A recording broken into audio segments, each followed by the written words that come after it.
തെരുവുനായ്ക്കളുടെ ആക്രമണങ്ങളും പേവിഷബാധയേറ്റുള്ള മരണങ്ങളും തുടർക്കഥയാകുമ്പോൾ നാടാകെ ഭീതിയിലാണ്.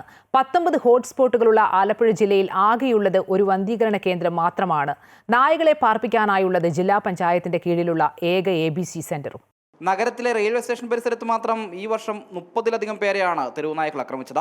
ഇക്കഴിഞ്ഞ 2 ദിവസങ്ങൾക്കിടയിൽ 2 ഇടങ്ങളിലായി 14 പേർക്ക് നായയുടെ കടിയേറ്റു. കഴിഞ്ഞ വർഷം നായയുടെ ആക്രമണത്തിൽ പൊലിഞ്ഞത് ഒരു വയോധികയുടെ ജീവനാണ്. പേവിഷബാധയെ തുടർന്ന് വിദ്യാർത്ഥി മരണപ്പെട്ടിട്ട് ദിവസങ്ങൾ മാത്രം പിന്നിടുമ്പോഴാണ് ജില്ലയിൽ തെരുവുനായ ശല്യം വീണ്ടും രൂക്ഷമാകുന്നത്. തെരുവുനായ്ക്കളുടെ ആക്രമണം വർദ്ധിച്ചതോടെ മെഡിക്കൽ കോളേജ് ആശുപത്രിയിലും മാവേലിക്കര ജില്ലാ ആശുപത്രിയിലും മാത്രമുണ്ടായിരുന്ന ERIG വാക്സിനേഷൻ താലൂക്ക് ആശുപത്രികളടക്കം 8 ആശുപത്രികളിൽ ലഭ്യമാക്കിയത് മാത്രമാണ് നേരിയ ആശ്വാസം.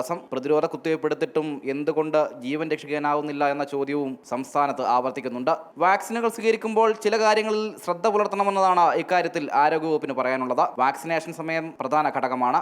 നായയുടെ കടിയേറ്റാൽ പരമാവധി 72 മണിക്കൂറിനുള്ളിൽ വാക്സിൻ സ്വീകരിച്ചിരിക്കണം.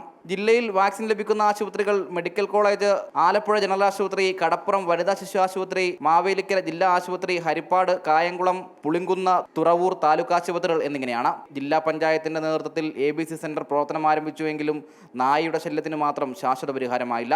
ദീർഘകാലാടിസ്ഥാനത്തിൽ നായകളുടെ എണ്ണം വർദ്ധിക്കുന്നത് തടയുന്നതിന് മാത്രമാണ് അനിമൽ ബർത്ത് കൺട്രോൾ ഉപകാരപ്പെടുക. നിലവിലെ സാഹചര്യത്തിൽ നായകൾ പെരുകുന്നത് കുറയണമെങ്കിൽ 10 വർഷം വേണ്ടിവരും. അപ്പോഴേക്കും റാബിസ് കേസുകൾ ക്രമാതീതമായി ഉയരുമെന്ന് ഇന്ത്യൻ വെറ്ററിനറി അസോസിയേഷൻ മുന്നറിയിപ്പ് നൽകുന്നു. അടിയന്തര പരിഹാരമായി പൊതുസ്ഥലങ്ങളിൽ കാണുന്ന അക്രമകാരികളായ നായ്ക്കളെ ഷെൽട്ടർ ചെയ്യുക മാത്രമാണ് വിഷയത്തിലെ ഏക പോംവഴി.